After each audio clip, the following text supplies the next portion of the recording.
Hello friends, नमस्कार। स्वागत है आप सभी लोगों का अपने यूट्यूब चैनल एग्जाम टेबल पर। मैं अविनाश कुमार आज आप लोगों को इस वीडियो में इंडियन पॉलिटी अर्थात भारतीय राज व्यवस्था का अगला सीरीज कराने वाला हूं। दोस्तों, हम लोग पॉलिटी अर्थात भारतीय राज व्यवस्था का विस्तृत अध्ययन कर रहे हैं और इस समय हम लोग पढ़ रहे हैं एक्ट। तो दोस्तों, अगर आप लोगों को मेरा वीडियो अच्छा लगे तो प्लीज दोस्तों लाइक करें, कमेंट करें और अधिक से अधिक वीडियो शेयर करें। और जिन्होंने मेरा चैनल अभी तक सब्सक्राइब नहीं किया है प्लीज आप लोग मेरा चैनल सब्सक्राइब कर लीजिए और साथ ही साथ बेल आइकन की घंटी को भी प्रेस कर लीजिए ताकि जब भी मैं वीडियो अपलोड करूं तुरंत नोटिफिकेशन आपको मिल जाए, मेरा वीडियो तुरंत आपके पास पहुंच जाए। और दोस्तों, लाइक करना, कमेंट करना न भूलें क्योंकि आप लोगों का एक लाइक, एक कमेंट मुझे बहुत ही ज्यादा ऊर्जा प्रदान करता है। आप लोगों का एक लाइक, एक कमेंट मेरे लिए बहुत ही महत्वपूर्ण है, बहुत ही इंपॉर्टेंट है। तो दोस्तों, लाइक और कमेंट करना न भूलें। दोस्तों, आज हम लोग इस वीडियो में 1853 के चार्टर एक्ट और 1858 के भारत शासन अधिनियम के बारे में पढ़ेंगे। दोस्तों, मैंने अपने पहले वीडियो में ही आपको बताया था कि हम लोग भारत के संवैधानिक विकास को दो भागों में बांटकर पढ़ेंगे। पहले भाग में हम लोग पढ़ेंगे कंपनी का शासन 1773 से लेकर 1858 तक और दूसरे भाग में हम लोग पढ़ेंगे 1858 से लेकर के 1947 तक ब्रिटिश क्राउन का शासन अर्थात ब्रिटेन के सम्राट का शासन। तो आइए दोस्तों, हम लोग वीडियो शुरू करते हैं 1853 का चार्टर एक्ट। दोस्तों, 1853 के चार्टर एक्ट के तहत पहली बार गवर्नर जनरल की परिषद के विधायी एवं प्रशासनिक कार्यों को अलग कर दिया गया। विधायी का मतलब दोस्तों कानूनी और प्रशासनिक कार्यों को अलग अलग कर दिया गया। दोस्तों, ध्यान रखिएगा, 1784 के पिट्स इंडिया एक्ट के तहत ईस्ट इंडिया कंपनी के व्यापारिक और राजनीतिक क्रियाकलापों को अलग अलग किया गया था और 1853 के चार्टर एक्ट के तहत गवर्नर जनरल के विधायी और प्रशासनिक कार्यों को अलग अलग कर दिया गया। इस बात को ध्यान रखिएगा। उसके बाद दोस्तों, विधि निर्माण हेतु भारत के लिए एक अलग 12 सदस्यीय विधान परिषद का गठन किया गया। 1853 चार्टर एक्ट के तहत विधि निर्माण के लिए भारत के लिए 12 सदस्यीय विधान परिषद का गठन किया गया। क्वेश्चन पूछा जाता है दोस्तों कि किस एक्ट के तहत, किस अधिनियम के तहत विधि निर्माण हेतु एक विधान परिषद का गठन किया गया था। तो 1853 के चार्टर एक्ट के तहत। और कितने सदस्यीय विधान परिषद का गठन किया गया था 1853 के चार्टर एक्ट के तहत? तो 12 सदस्यीय। उसके बाद दोस्तों, विभिन्न क्षेत्रों एवं प्रांतों के प्रतिनिधियों को इसका सदस्य बनाकर सर्वप्रथम क्षेत्रीय प्रतिनिधित्व का सिद्धांत लागू किया गया था। दोस्तों, क्वेश्चन पूछा जाता है कि सर्वप्रथम किस एक्ट के तहत क्षेत्रीय और प्रांतीय प्रतिनिधित्व के सिद्धांत को लागू किया गया? तो 1853 के चार्टर एक्ट के तहत। किस एक्ट के तहत सर्वप्रथम क्षेत्रीय प्रतिनिधित्व का सिद्धांत लागू किया गया? तो 1853 के चार्टर एक्ट के तहत। उसके बाद दोस्तों, विधान परिषद का प्रमुख कार्य क्या था? तो विधान परिषद का प्रमुख कार्य भारत के लिए कानून बनाना था, किंतु ये इस कानून को अधिनियमित करने का अधिकार किसको था? गवर्नर जनरल को। विधान परिषद केवल कानून बना सकता था, उसे लागू करने का, क्रियान्वित करने का, अधिनियमित करने का काम गवर्नर जनरल को था। जैसे इस समय संसद कानून बनाती है और राष्ट्रपति जी सिग्नेचर करके उसे लागू करते हैं, ठीक है, वैसे ही दोस्तों विधान परिषद कानून बनाता था और उसे अधिनियमित करने का काम गवर्नर जनरल को था। नेक्स्ट, विधि सदस्य को गवर्नर जनरल, जीजी का मतलब गवर्नर जनरल की परिषद का पूर्ण सदस्य बना दिया गया। तो दोस्तों, विधि सदस्य को गवर्नर जनरल की परिषद का पूर्ण सदस्य बना दिया गया। दोस्तों, मैं आपको बता दूं कि 1773 रेगुलेटिंग एक्ट के तहत बंगाल के गवर्नर को बंगाल का गवर्नर जनरल कहा जाने लगा और उसकी सहायता के लिए एक 4 सदस्यीय परिषद का गठन किया गया था। फिर 1784 के पिट्स इंडिया एक्ट के तहत गवर्नर जनरल की 4 सदस्यीय परिषद को 3 सदस्यीय कर दिया गया और 1833 के चार्टर एक्ट के तहत गवर्नर जनरल की परिषद में विधि परामर्श के लिए एक 4थे सदस्य को शामिल किया गया। और दोस्तों 1853 के चार्टर एक्ट के तहत इस विधि सदस्य को गवर्नर जनरल की परिषद का पूर्ण सदस्य बना दिया गया। आपसे क्वेश्चन पूछा जाएगा कि विधि सदस्य को गवर्नर जनरल की परिषद का पूर्ण सदस्य किस एक्ट के तहत बनाया गया, तो 1853 के चार्टर एक्ट के तहत। और क्वेश्चन आपसे पूछा जाएगा कि किस अधिनियम या किस एक्ट के तहत गवर्नर जनरल की परिषद में 4थे सदस्य को शामिल किया गया, तो 1833 के चार्टर एक्ट के तहत। दोनों ही महत्वपूर्ण प्रश्न बनते हैं, एग्जामिनेशन में कई बार पूछा गया है। उसके बाद दोस्तों बंगाल के प्रशासनिक कार्यों के लिए एक अलग एलजी अर्थात लेफ्टिनेंट गवर्नर उपराज्यपाल की नियुक्ति की गई। क्वेश्चन पूछा जाएगा दोस्तों कि बंगाल के प्रशासनिक कार्यों के लिए एक उपराज्यपाल की नियुक्ति या एक लेफ्टिनेंट गवर्नर की नियुक्ति किस एक्ट के तहत किया गया था, तो 1853 के चार्टर एक्ट के तहत। नेक्स्ट, कंपनी के कर्मचारियों की नियुक्ति।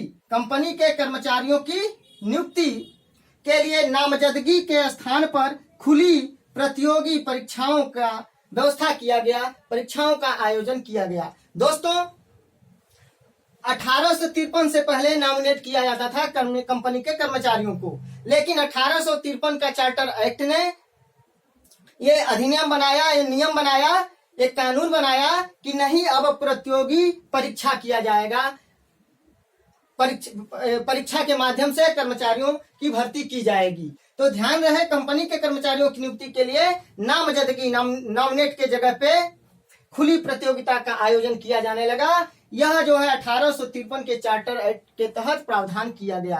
क्वेश्चन पूछा जाता है दोस्तों कि कंपनी के कर्मचारियों की नियुक्ति के लिए नामजदगी के स्थान पर खुली प्रतियोगी परीक्षाओं का आयोजन किस एक्ट के तहत किया जाने लगा, तो 1853 के चार्टर एक्ट के तहत। अब दोस्तों इस खुली प्रतियोगी परीक्षाओं के लिए लॉर्ड मैकाले की अध्यक्षता में 1854 में एक समिति का गठन किया गया। क्वेश्चन पूछा जाएगा दोस्तों कि खुली प्रतियोगी परीक्षा के लिए एक समिति का गठन किसकी अध्यक्षता में किया गया था, तो लॉर्ड मैकाले की अध्यक्षता में। और एक खुली प्रतियोगी परीक्षाओं के लिए लॉर्ड मैकाले की अध्यक्षता में एक समिति का गठन कब किया गया, तो 1854 में। और किस एक्ट के तहत, तो 1853 के चार्टर एक्ट के तहत। तो दोस्तों किसी भी तरह से अगर क्वेश्चन पूछा जाएगा तो आराम से क्वेश्चन सॉल्व हो सकता है। तो दोस्तों खुली प्रतियोगी परीक्षाओं के लिए लॉर्ड मैकाले की अध्यक्षता में 1854 में एक समिति का गठन किया गया। और यह दोस्तों 1853 का चार्टर एक्ट या अंतिम चार्टर एक्ट था। यह ब्रिटिश भारत का अंतिम चार्टर एक्ट था। अब दोस्तों यहाँ चार्टर एक्ट के बाद हम लोग पढ़ेंगे 1858 का भारत शासन अधिनियम। अब भारत शासन अधिनियम या भारत सरकार अधिनियम स्टार्ट हो जाता है, अर्थात 1858 से लेकर के 1947 तक ब्रिटिश क्राउन अर्थात ब्रिटेन के सम्राट का शासन शुरू होता है। तो दोस्तों 1858 का भारत शासन अधिनियम या 1858 का भारत सरकार अधिनियम। दोस्तों 1858 के भारत शासन अधिनियम के तहत भारत का शासन ईस्ट इंडिया कंपनी से लेकर ब्रिटिश सम्राट या ब्रिटिश क्राउन के हाथों में सौंप दिया गया, ब्रिटेन के सम्राट के हाथों में सौंप दिया गया। तो दोस्तों ध्यान रखिएगा कि 1858 के भारत शासन अधिनियम के तहत ईस्ट इंडिया कंपनी के हाथों से भारत की सत्ता को ब्रिटेन के सम्राट या ब्रिटिश क्राउन के हाथों में सौंप दिया गया। उसके बाद दोस्तों भारत में मंत्री पद का सृजन किया गया। भारत में मंत्री पद का सृजन किया गया। और दोस्तों भारत में मंत्रिमंडलीय व्यवस्था का भी शुरुआत किया गया। तो भारत में मंत्रिमंडलीय व्यवस्था की शुरुआत किसने किया, तो लॉर्ड कैनिंग ने किया।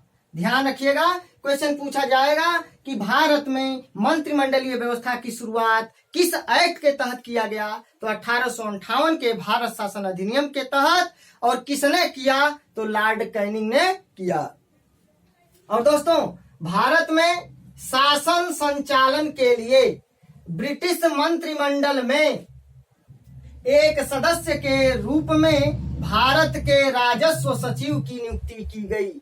क्वेश्चन पूछा जाएगा कि भारत में शासन संचालन के लिए भारत के राजस्व सचिव की नियुक्ति किस एक्ट के तहत किया गया, तो 1858 के भारत शासन अधिनियम के तहत। नेक्स्ट, और दोस्तों, इसकी सहायता के लिए एक 15 सदस्यीय भारत परिषद का गठन किया गया। राजस्व सचिव, भारत के राजस्व सचिव की सहायता के लिए एक 15 सदस्यीय परिषद का गठन किस एक्ट के तहत किया गया, तो 1858 के एक्ट के तहत, या 1858 का भारत शासन अधिनियम के तहत। उसके बाद दोस्तों, भारत के प्रशासन पर इसका पूर्ण नियंत्रण था। भारत का राजस्व सचिव अपने कार्यों के लिए ब्रिटिश संसद के प्रति उत्तरदायी था। क्वेश्चन पूछा जाता है दोस्तों कि भारत का राजस्व सचिव अपने कार्यों के लिए किसके प्रति उत्तरदायी था, तो ब्रिटिश संसद के प्रति उत्तरदायी था। ब्रिटिश संसद को उसे जवाब देना होता था। नेक्स्ट, भारतीय मामलों पर ब्रिटिश संसद का सीधा नियंत्रण स्थापित हो गया। तो क्वेश्चन पूछा जाएगा किस अधिनियम के तहत, किस एक्ट के तहत भारतीय मामलों पर ब्रिटिश संसद का सीधा नियंत्रण स्थापित हो गया, तो 1858 के भारत शासन अधिनियम के तहत। Next, BOD board of director और बीओसी बोर्ड ऑफ कंट्रोल को समाप्त कर दिया गया। दोस्तों ध्यान रहे, क्वेश्चन पूछा जाता है कि बोर्ड ऑफ डायरेक्टर और बोर्ड ऑफ कंट्रोल को किस एक्ट के तहत समाप्त किया गया, तो 1858 के एक्ट के तहत। इन बोर्ड ऑफ डायरेक्टर और बोर्ड ऑफ कंट्रोल को समाप्त कर इनके अधिकारों को या इनके कार्यों को भारत सचिव तथा उसकी परिषद को सौंप दिया गया। भारत का जो राजस्व सचिव था और उसकी परिषद थी, उनको सौंप दिया गया बोर्ड ऑफ डायरेक्टर और बोर्ड ऑफ कंट्रोल के कार्यों को, के अधिकारों को। नेक्स्ट, 1858 एक्ट के तहत ही मुगल सम्राट के पद को भी समाप्त कर दिया गया। मुगल सम्राट के पद को किस एक्ट के तहत समाप्त किया गया, 1858 के भारत शासन अधिनियम के तहत। नेक्स्ट, भारत के गवर्नर जनरल को भारत का वायसराय कहा जाने लगा। ध्यान रखिएगा कि 1773 रेगुलेटिंग एक्ट के तहत बंगाल के गवर्नर को बंगाल का गवर्नर जनरल, 1833 के चार्टर एक्ट के तहत बंगाल के गवर्नर जनरल को भारत का गवर्नर जनरल कहा जाने लगा, और 1858 के भारत शासन अधिनियम के तहत भारत के गवर्नर जनरल को भारत का वायसराय कहा जाने लगा। बंगाल का प्रथम गवर्नर रॉबर्ट क्लाइव, बंगाल का प्रथम governor general Warren Hastings, Bharat का प्रथम governor general Lord William Bentinck और भारत का प्रथम वायसराय लॉर्ड कैनिंग था। भारत का प्रथम वायसराय लॉर्ड कैनिंग। अब दोस्तों 1 नवंबर 1858 को ब्रिटेन की महारानी विक्टोरिया ने भारत के संबंध में एक महत्वपूर्ण नीतिगत घोषणा किया, जिसे भारत के शिक्षित वर्ग द्वारा अपने अधिकारों का मैग्ना कार्टा कहा गया। मैग्ना कार्टा दोस्तों ब्रिटेन का, इंग्लैंड का एक कानूनी अधिकार पत्र हुआ करता था। दोस्तों ध्यान रखिएगा, यहाँ पे क्वेश्चन पूछा जाता है कि भारत के शिक्षित वर्ग द्वारा अपने अधिकारों का मैग्ना कार्टा किसे कहा गया, तो महारानी विक्टोरिया के घोषणा पत्र को। दोस्तों 1 नवंबर 1858 को इलाहाबाद में महारानी विक्टोरिया के घोषणा पत्र को लॉर्ड कैनिंग ने पढ़कर सुनाया था। एक क्वेश्चन पूछा जाता है कि महारानी विक्टोरिया के घोषणा पत्र को लॉर्ड कैनिंग ने कहाँ पढ़ा था। इलाहाबाद, जो वर्तमान में प्रयागराज कहा जाता है, तो प्रयागराज में पढ़कर सुनाया था। और कब, 1 नवंबर 1858 को। 1 नवंबर 1858 को महारानी विक्टोरिया के घोषणा पत्र को इलाहाबाद में लॉर्ड कैनिंग ने पढ़कर सुनाया था और महारानी विक्टोरिया के घोषणा पत्र को भारत के शिक्षित वर्ग द्वारा अपने अधिकारों का मैग्ना कार्टा कहा गया। तो दोस्तों, अगर आप लोगों को मेरा वीडियो अच्छा लगे तो प्लीज दोस्तों लाइक करें, कमेंट करें, शेयर करें, सब्सक्राइब करें और अपने दोस्तों को भी वीडियो शेयर करें। धन्यवाद।